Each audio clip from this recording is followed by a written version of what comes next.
Democracia irreal en República Dominicana. Un ensayo de Narciso Isa Conde. Un poco de historia. La dictadura de Trujillo 1930-1961, la más absolutista y brutal en la historia latinoamericana y caribeña del siglo XX, brotó en gran medida del ejército creado durante la ocupación militar estadounidense de 1916-1924, constituido desde entonces en uno de los ejes básicos del despotismo y de la antidemocracia en República Dominicana. El ajusticiamiento del tirano, la salida forzada primero de sus familiares más cercanos y luego de su heredero político Joaquín Balaguer, la desfavorable correlación de fuerzas entre la presión popular a favor de la democratización y la intervención mediatizadora de la franja oligárquica que adversó la tiranía en su fase final y del poder imperial de los Estados Unidos, que llegó a ubicar sus portaaviones en la costa de Santo Domingo, finales del 61 y principios del 62, dieron lugar a un cambio político liberalizante, pero sin ruptura radical con el pasado.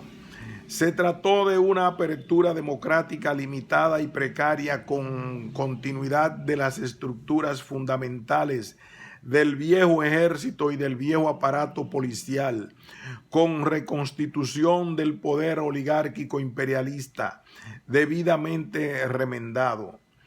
La pesada trayectoria trujillista de una buena parte de los componentes de la Unión Cívica Nacional,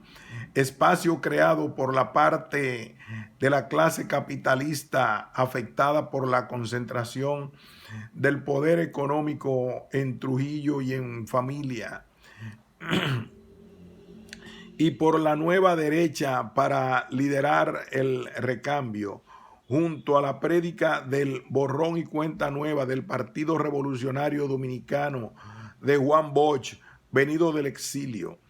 y el interés estadounidense en preservar gran parte del viejo aparato burocrático militar de dominación, determinaron resultados altamente mediatizados en materia de democratización,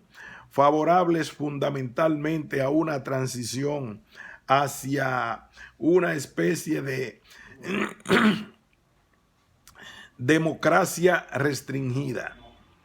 Ese cuadro trujillista fue intranquilizado por la victoria electoral de Juan Bosch en las elecciones de diciembre de 1962, quien, si bien como presidente de la República estuvo dispuesto a aplicar la política del borrón en los hechos, se enfrentó a la oligarquía antitrujillista de ocasión y se resistió a abrir una nueva cuenta de crímenes, represión, corrupción y adhesión al poder imperial. Mientras Bosch había aglutinado gran parte de los estratos bajos del trujillismo, la Unión Cívica Nacional representó las cúpulas oligárquicas que sustituyeron al tirano y su familia. La Constitución Democrática de 1963, por demás, plasmó conquistas democráticas y normas de soberanía inéditas en la historia nacional. Estas realidades y otros hechos derivados de ellas determinaron que el poder oligárquico militar, conformado a raíz de la aparente destrujillización del país, sustentado por el Departamento de Estado y el Pentágono de los Estados Unidos, se decidiera a asaltar nuevamente el gobierno y a disolver todas las instituciones recientemente electas y designadas, reabriendo un periodo de represiones, corrupción de Estado y entreguismo extremo. A través de ese golpe militar ejecutado el 25 de septiembre de 1963, 1963, se instaló el corrompido y represivo régimen del triunvirato que finalmente fue encabezado por Donald Henry Cabral, prominente figura del antitrujillismo proimperialista y ahora destacado dirigente del Partido Reformista Social Cristiano de Joaquín Balaguer, después de replegar su antitrujillismo formal. El régimen golpista le garantizó al sector oligárquico que había actuado en favor del desplazamiento de la cúpula trujillista el clima político necesario para desplegar tanto su vocación despótica como su proclividad a todo tipo de fechorías económicas y políticas, hasta que un contragolpe democrático constitucionalista y la inmediata insurrección de abril de 1965, encabezada por el coronel Francisco Alberto Camaño Deñó, primero y único gran intento de ruptura radical con esa continuidad perversa, le volvió a quitar el sueño al despotismo renovado. Las fuerzas del Estado despótico, remodelando a raíz del golpe militar, readaptado y empeñado en llenar el vacío que dejó la salida de Balaguer y de la familia Trujillo, no alcanzaron para contener la nueva ola democrático-popular que amenazaba desmantelarlo radicalmente por la vía insurreccional. Entonces, justamente cuando se desmoronaba el viejo ejército creado durante la intervención militar estadounidense en 1916-24, cuando se confirmó que la parte de la burguesía que se había distanciado de la tiranía en crisis estaba en desbandada, el ejército imperial desembarcó el 28 de abril de 1965 con la misión de restaurar el viejo orden.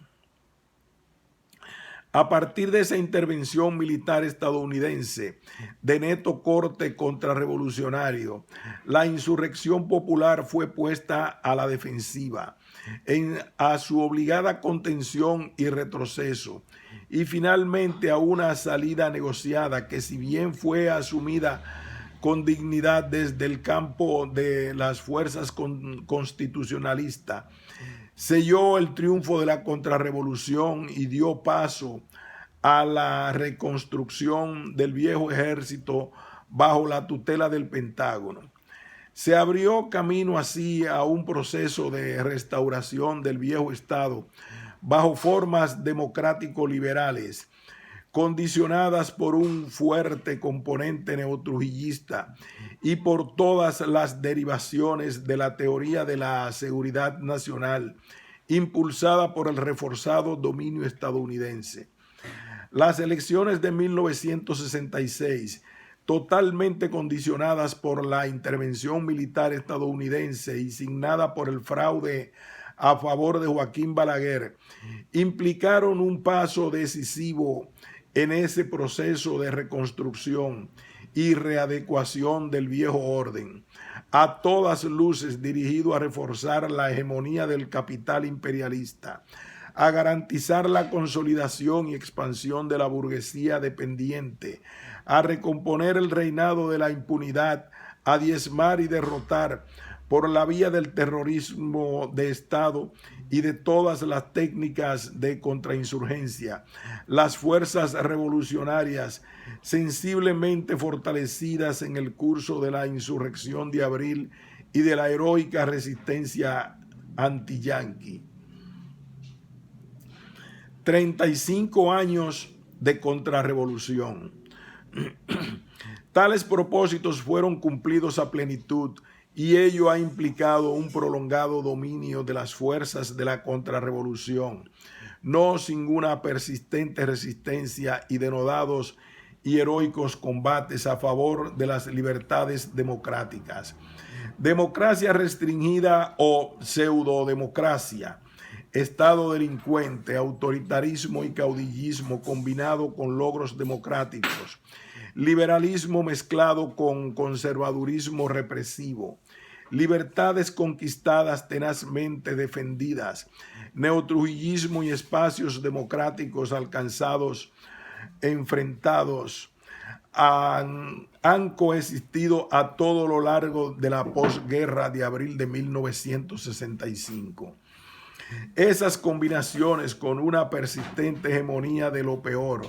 pero con correlaciones variadas, han sido dominantes en los 35 años posteriores a la victoria contrarrevolucionaria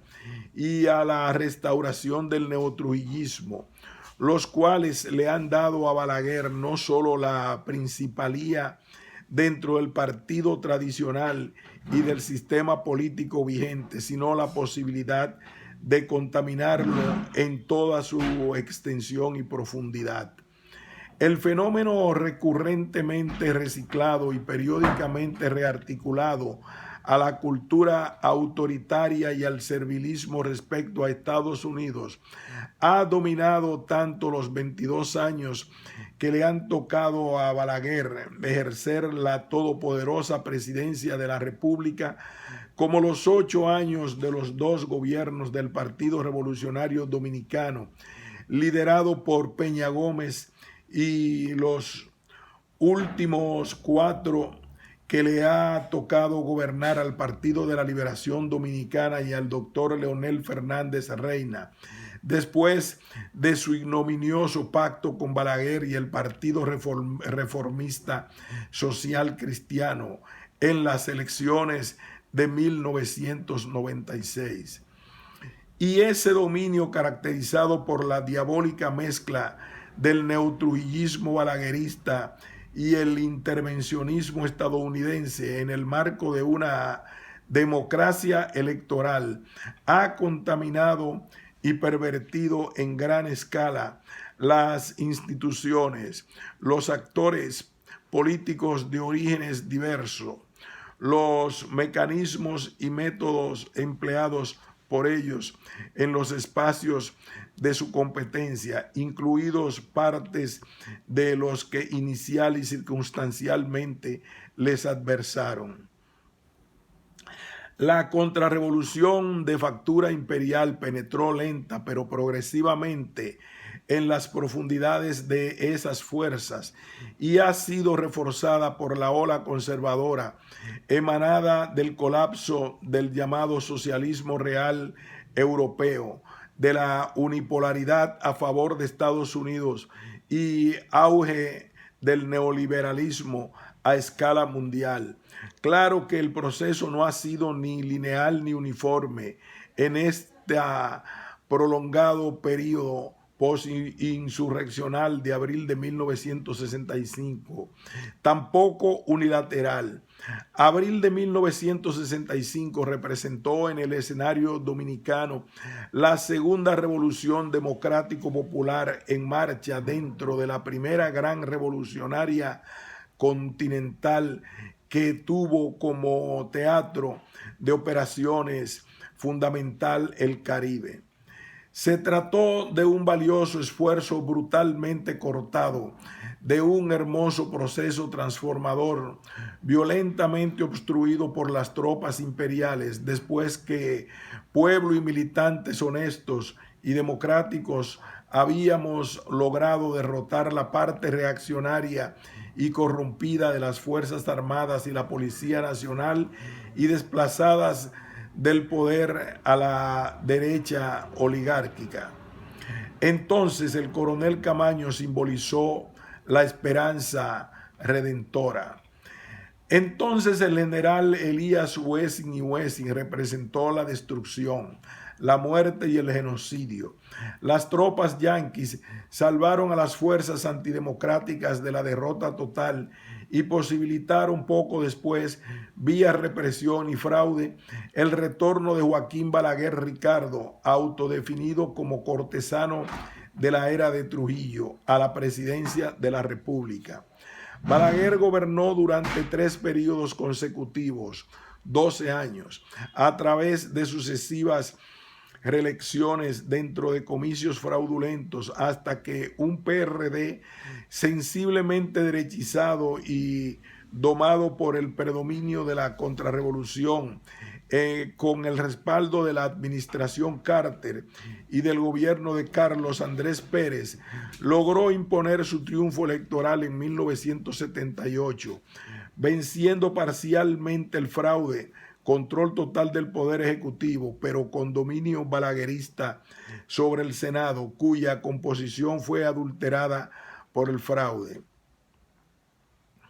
A 12 años de terrorismo de Estado, sensiblemente debilitado en la fase final, ese régimen, por el repunte de la conciencia democrática nacional, le sucedieron 8 años de democracia liberal, restringida, mediatizada por la prolongación de la impunidad y el contrapeso balaguerista, por la continuidad de las estructuras militares policiales fuertemente imbuidas de la cultura balaguerista, por la vigencia sin alteración de los principales componentes del poder permanente, poder militar, empresarial, imperial e ideológico cultural,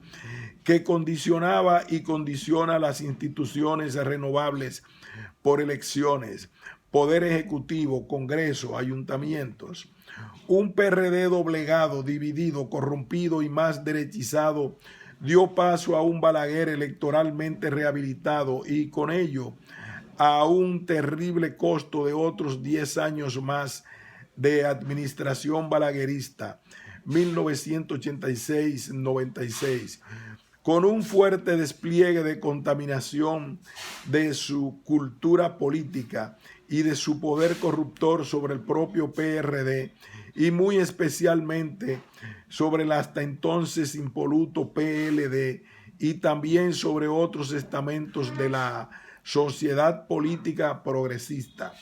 cargando el sistema político y sus estructuras partidarias de esa contaminación y presente una transfusión conservadora potenciada por los cambios mundiales post-derrumbe.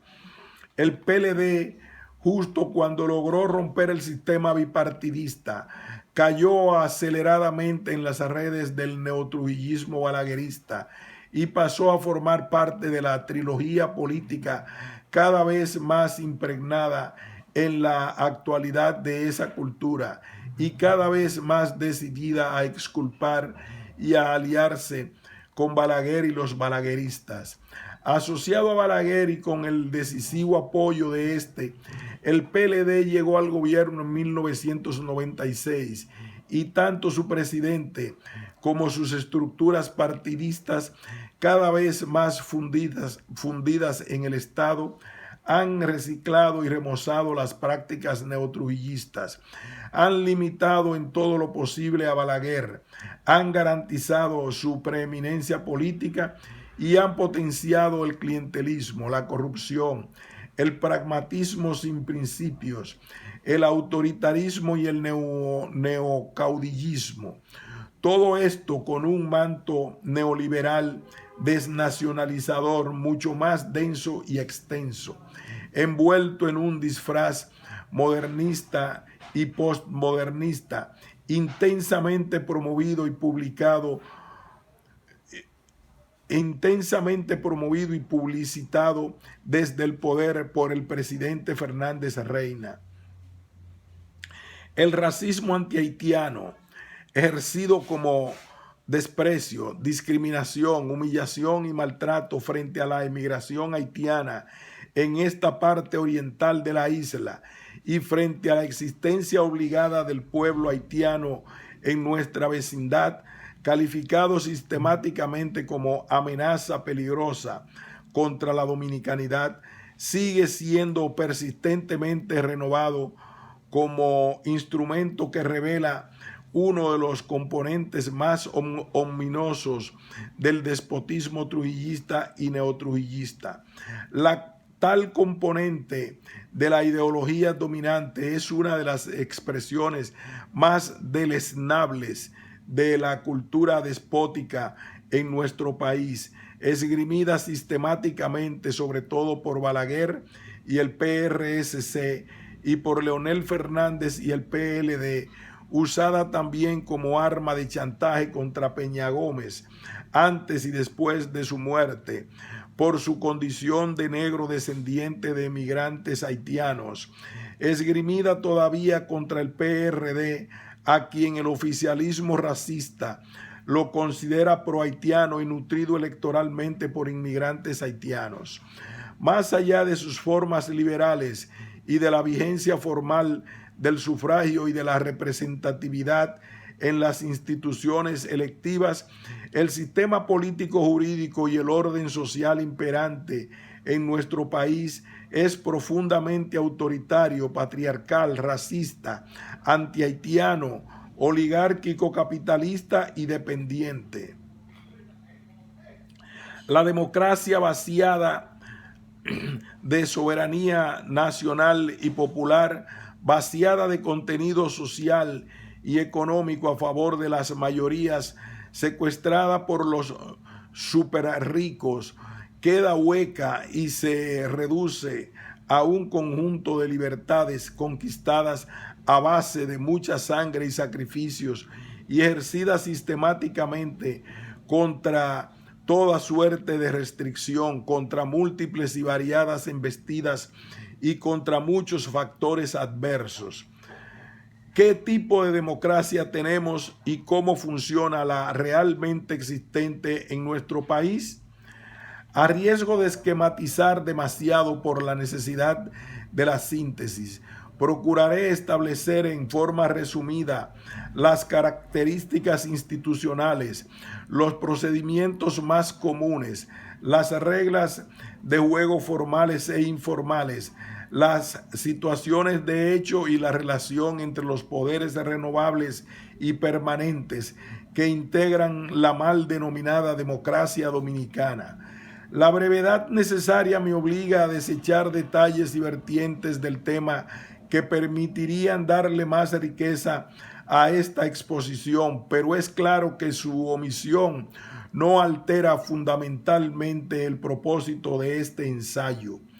En el caso dominicano, la democracia liberal representativa, implantada después del ajusticiamiento del tirano Trujillo y de las sucesivas luchas a favor de las libertades, ha sido una expresión limitada y deformada de la democracia liberal vigente en otras zonas y puntos del planeta. Ha sido más bien un subproducto histórico concreto, montado sobre nuestro capitalismo periférico y condicionado por la continuidad readecuada del trujillismo, por la tutela de clanes burocrático-militares esencialmente despóticos, por el peso limitante del poder imperial y los efectos de sus planes recolonizadores, por la gravitación de la mentalidad neotrujillista sobre instituciones y partidos,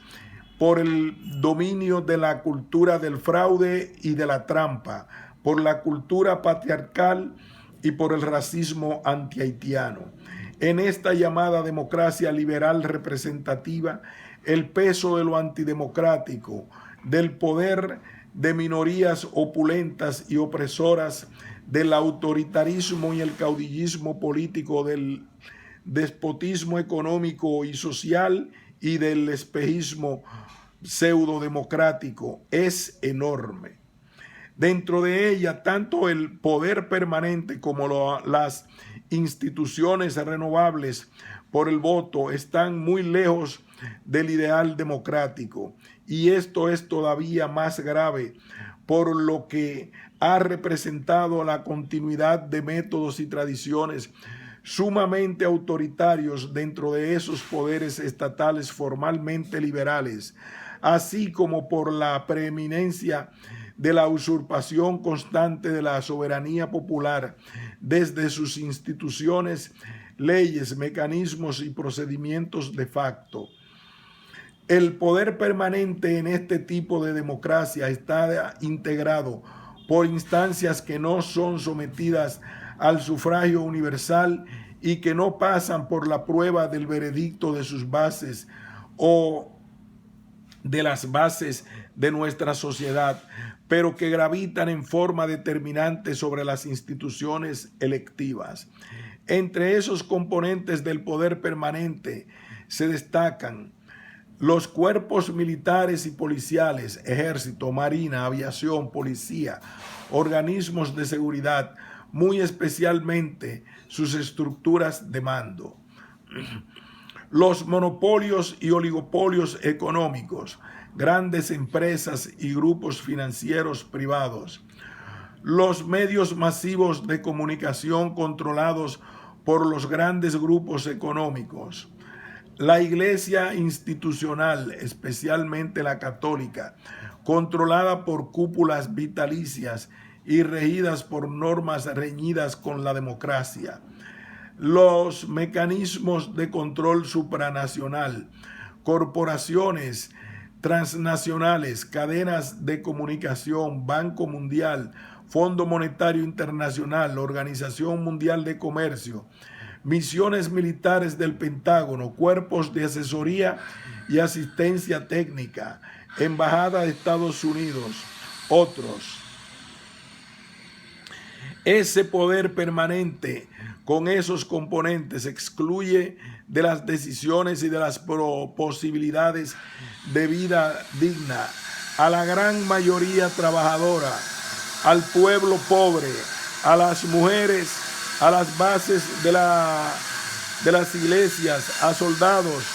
clases y oficialidad subalterna de los cuerpos castrenses, a pequeños y medianos empresarios, a gran parte de la sociedad rural y todo lo que podría ser denominado sociedad civil popular.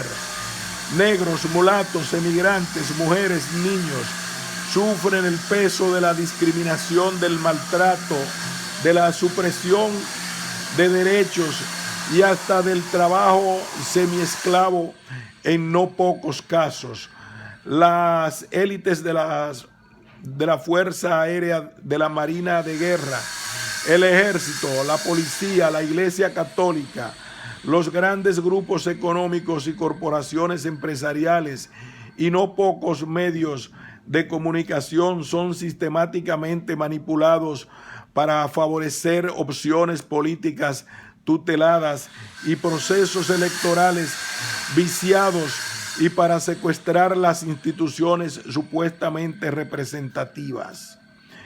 En fin, los mecanismos del poder permanente no están normados por la democracia ni actúan en su favor, sino que gravitan en el sentido de la discriminación, la explotación, la exclusión, la opresión, el despotismo y los intereses de minorías. Y esto ha sido potenciado por el acelerado proceso de privatización del patrimonio público, natural y cultural del país y por la privatización de la política electoral llevado a cabo en esta era neoliberal. Y si el poder permanente es esencialmente antidemocrático, las instituciones del Estado con direcciones renovables a través de elecciones, sus mecanismos de elección y representación democráticas y las posibilidades de reciclaje periódico de unos y otros están afectados por profundas desigualdades en la competencia, por normas discriminatorias en el ejercicio del sufragio, por la constante usurpación de la voluntad popular a continuación de las votaciones, por la desproporción en la representación, por la utilización abusiva de los recursos del Estado a favor de quienes ejercen el gobierno, por el ventajismo en la competencia, por las restricciones antidemocráticas e incluso por la existencia de reglas y estructuras electorales vulnerables al fraude. La anulación de la participación y la manipulación permanente de los electores mediante mecanismos que posibilitan la usurpación de su voluntad es una constante. La autonomía de los poderes legislativo, judicial y municipal, las más de las veces es una ficción, y el poder local que deberían encarnar los ayuntamientos prácticamente no existe. Las ejecuciones de sus presupuestos son secretos de Estado y fuentes de múltiples formas de corrupción. La soberanía y la participación popular quedan reducidas a unos cuantos minutos cada 4 años, esto es, al acto de votación para elegir una parte de las autoridades del Estado. En los comicios liberales, el pueblo entrega su soberanía a favor de los funcionarios electos y a continuación el despojado del derecho a controlarlos y a revocarlos. La legalidad resulta inmutable durante 4 años, aunque implique una estafa política, aunque el delito de Estado la acompañe o aunque la misma sea hija del fraude. Eso les impide a los candidatos estafar a electores y convertir el voto de mayorías en gobiernos e instituciones de minorías sociales, e incluso les posibilita ganar a los que pierden y perder a los que ganan en los casos más escandalosos. La consagración de las 2 vueltas electorales ha venido a servir para que pierda el que gane y ganen los 2 que pierden. Esa dinámica le posibilita también al poder imperial, a las cúpulas capitalistas, a las altas jerarquías militares y a la clase política corrompida instrumentar candidatos, financiar y condicionar previa o posteriormente a los funcionarios electos, subordinar y asaltar directa e indirectamente las instituciones renovables. La democracia representativa liberal sentada sobre las estructuras capitalistas resulta así el sistema político óptimo para que las minorías dominantes puedan gobernar a nombre de las mayorías atadas, estas a un orden legal que actúa como camisa de fuerza y que tiende a anular al pueblo como sujeto político realmente participante y deliberante. Y por esta ruta, este sistema político deviene en democracia irreal. La herencia caudillista, el individualismo extremo, el poder del dinero, la sucesión jerárquica, las reelecciones desde los gobiernos e instituciones electas, los métodos cuasimonárquicos, la vitalicidad corporativa rigen la vida política, estructuran espacios y clanes que actúan como especie de poder detrás del trono, los cuales condicionan las instituciones formalmente renovables y tutelan gobiernos, partidos, instancias judiciales, asambleas legislativas, cabildos, organismos municipales y campañas electorales. Y a esos mecanismos del poder nacional se agregan instancias supranacionales de poder permanente que determinan las políticas económicas, las estrategias, las políticas de seguridad y orden público, los créditos internacionales y las formas de endeudamiento, las privatizaciones, las políticas educativas, los planes de salud, las políticas de inversión, anulando así los componentes básicos de la autodeterminación nacional y de la soberanía popular. Esas instancias, FMI, OMC, Banco Mundial, AID, Embajada de Estados Unidos, Cuerpo de Asesores Militares del Pentágono, están controlados por el poder imperial estadounidense, por otras potencias o combinaciones entre ellas. El mercado, presentado como espacio de competencia y libertad, deviene en un escenario dominado por oligopolios y monopolios, nacionales y extranjeros, y se constituye en una expresión más o menos acabada del despotismo económico sublimado. El crédito pasa a ser instrumento dominado por pocas entidades financieras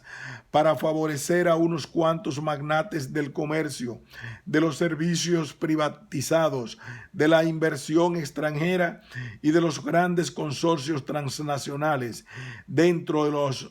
políticos de crecimiento que le interesa a los gestores de los modelos neoliberales. La nación, sus medianos y pequeños empresarios, sus productores nacionales, sus campesinos, sus microempresarios, sus sectores informales, sus asalariados, sus masas pobres, el pueblo todo, es convertido en víctima de la usura practicada por representantes de las altas finanzas y de los ajustes del Fondo Monetario Internacional y del Banco Mundial. El derecho a la salud, a la educación, a la diversión, lo ejercen cada vez más un menor porcentaje de nuestros pueblos. La justicia se entiende como impunidad de los poderes y discriminación contra los humildes, gravitando negativamente sobre ella gobierno, oligarquía capitalista, bufetes de juristas articulados a grupos financieros, partidocracias y mafias. La libertad de morir cuesta un dineral a los deudos vivos. El derecho a gobernar se convierte en derecho exclusivo de una mal llamada clase política, de una partidocracia financiada por su propia corrupción y por los grandes empresarios. Ducha en el engaño, la estafa, el tráfico, la influencia y la subordinación al gran capital y al poder imperial. La cultura totalitaria, el discurso único, neoliberal, la manipulación de la información alcanzan niveles que posibilitan una especie de dictadura para modelar mentes, patrones de consumo, formas de vida y de muerte. El peso del machismo, la brutal discriminación y la violenta opresión de la mujer no ha encontrado en estas estructuras liberales burguesas más o menos mediatizadas o deformadas ningún freno eficaz, mucho menos mecanismos superadores. Más bien se potencia su hegemonía aún dentro de las tradiciones, concesiones de cuotas institucionales y del incremento de la hipocresía y de la doble moral, atropellando además la libertad de opción sexual. Los vínculos destructivos del Estado delincuente, de la gran propiedad privada y de las relaciones de producción y distribución vigentes respecto al medio ambiente y al entorno ecológico han seguido agravándose en el marco de gobiernos post-tiranía, traduciéndose en resultados que ponen en peligro la vida vegetal, animal y humana en nuestra isla. La cultura racista antihaitiana se convierte en práctica cotidiana de discriminación, subexplotación y maltrato esclavizante contra los contingentes de emigrantes haitianos y contra las comunidades dominico-haitianas establecidas en el país. La indiferencia con las autoridades observan el maltrato. La indiferencia con que las autoridades observan el maltrato, la sobreexplotación, la discriminación y la represión que sufren los emigrantes dominicanos en las metrópolis imperiales han roto todos los récords de insensibilidad y revela la indulgencia frente a esa variante metropolitana de despotismo. Así las cosas, las reiteradas frustraciones y las sucesivas estafas han provocado una significativa crisis de credibilidad y de confianza de una parte importante de los electores en los partidos tradicionales, en los mecanismos y en las instituciones de este tipo de democracia, que en nuestro país se expresa como ascenso de la abstención electoral y como incremento de las luchas extrainstitucionales. Todo esto revela que nos encontramos no solo frente a una crisis social y económica desgarradora, sino también ante una crisis de la democracia realmente existente, que es esencialmente una democracia irreal, crisis de sus bases capitalistas dependientes y de la cultura despótica que las impregnan, imposibilitadas de garantizar los derechos humanos esenciales, de superar la indulgencia y la pobreza, de dar plena vigencia a la revocación del mando, de democratizar el Estado y la sociedad civil, de superar la dictadura de género y la opresión infantil, de erradicar el racismo, de ponerle fin a la depredación de la naturaleza y al envenenamiento de la sociedad, de erradicar los poderes permanentes autoritarios y despóticos, de frenar la desintegración social y la degradación moral de las instituciones y de hacer de la democracia algo integral, política, social, económica, cultural y de género. Y en tales circunstancias, la ruptura y superación de esas instituciones y ese poder es premisa obligada de las grandes transformaciones democráticas, porque las instituciones del poder permanente y del poder temporal al servicio de ese bloque de dominación se sostienen ejerciendo una alta dosis de violencia y represión, más o menos disfrazada o más o menos descarada.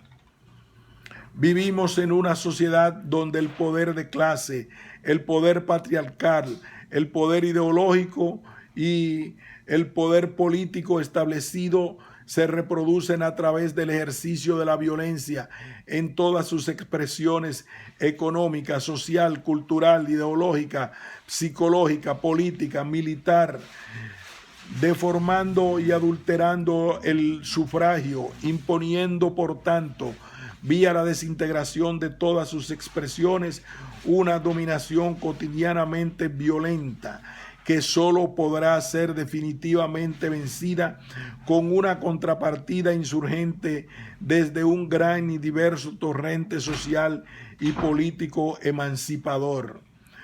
Los escasos y limitados factores de soberanía nacional, de soberanía popular, de comunicación democrática, la participación de las mayorías y poder de decisión de ellas, de acceso a los derechos vitales existentes, alimentación, salud física y espiritual, educación, vivienda digna, libre creación artístico-cultural, científica y tecnología, no permiten calificar el sistema político liberal representativa como una auténtica democracia o algo parecido. A esa realidad se agregan las implicaciones nefastas del no ajuste de cuentas con la cultura y los métodos trujillistas del gobierno, los que le ha permitido a esa forma de gobernar y hacer política sobrevivir y reencarnar, lograr transfusiones y reproducirse en el marco de la camisa de fuerza imperialista impuesta al país, la cual ha impedido la ruptura radical con esa parte de nuestro pasado reciente. Así las cosas, Balaguer elevó a Trujillo y ha logrado reproducir no pocos balagueritos que, diseminados en sus filas y las filas de los que una vez fueron sus adversarios, ha prolongado su vigencia política y la continua renovación de su condición de jefe de la llamada clase política tradicional y de la partidocracia corrompida, distribuida en los tres estamentos políticos, oligopolizan todavía el sistema electoral y las instituciones que la conforman, humanamente en el marco de la competencia y el reparto ejercido desde él. La ancianidad extrema de Balaguer, sus enormes limitaciones físicas, su enorme maldad muchas veces repudiada, su condición históricamente comprobada de expresión de una minoría envilecida, no han valido para impedir que siga jugando ese destacado papel dentro del sistema político, sino que, por el contrario, políticos jóvenes como Leonel Fernández lo han asumido como especie de paradigma intocable y como obra de consulta. Balaguer es un contexto como el descrito. No solo vive físicamente disminuido pero activo en política, sino que transfiere su sangre y sus genes antidemocráticos caudillistas a las nuevas generaciones de políticos criados en este ambiente perverso y pervertidor. Y el que más preeminencia logre viene a ser el nuevo dictador dentro de la nueva modalidad que tal figura debe adoptar. La dictadura de partido es compartida. En lugar de un solo, ahora es el ejercicio de dominar dictatorialmente, se distribuye entre tres, con variaciones en la correlación entre ellos, de acuerdo a la capacidad de generar apoyo en votos para usurpar a continuación la soberanía de los votantes y de la capacidad y posibilidad de hacer trampas con iguales propósitos de poder personal y grupal. Esto se lleva a cabo no con tantas posibilidades de permanencia ni con tanto poder absoluto como en el pasado, sino que en cada fase, según las preeminencias partidarias, surgen las tendencias efímeras o prolongadas a la reconformación del partido de Estado y del nuevo dictadorcito. En nuestro caso, las transferencias de Balaguer a otros y las peculiaridades del sistema político basado en la misma constitución balaguerista, herencia renovada del trujillismo implantada en 1966, con algunos remiendos que impiden la reelección presidencial, producen figuras parecidas a Salinas de Gortari, Carlos Andrés Pérez y Menem, en la capacidad de simular, corromper y corromperse, pero incluso con fortunas todavía más caudillescas y con vocaciones traperas similar a la de Fujimori y a la del propio Balaguer. Estas son señales claras de que falta mucho todavía para construir democracia de verdad. Señales, sin embargo, que no niegan una característica muy singular de nuestro proceso político, el cual, aún lejos de la democracia real, contiene un conjunto de conquistas en materia de libertad difícil de encontrar en muchos países del área. Ejercicio de libertades,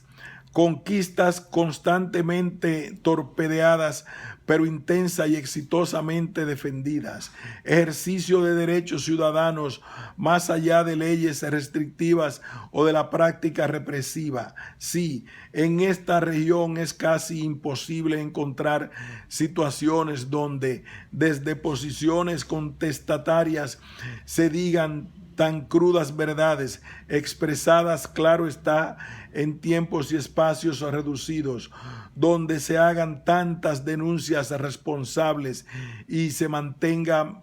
vivas y actuales, incluso formas temerarias de crítica y de opinión divergente. Igual en materia de organización, asociación, movilización, protestas y rebeldías diversas, contra palos y tiros, pero sin ceder espacios y logros alcanzados, sin aceptar cortes perdurables, poca democracia, pero mucha libertad relativa, aunque siempre con oportunidades desiguales, libertades ciudadanas, libertades democráticas, difíciles de echar atrás porque han logrado a base de mucha sangre, de muchos sacrificios y porque se han convertido en parte de una cultura emergente que coexiste como contrapartida de la cultura neotrujillista. Las paradojas del Caribe son así y esta también es una de ellas. Democracia irreal con un significativo grado de libertad política dentro de un orden social donde todo, casi todo, está encadenado por las fuerzas del gran capital y del gran imperio. Cosas veredes en esta frontera imperial.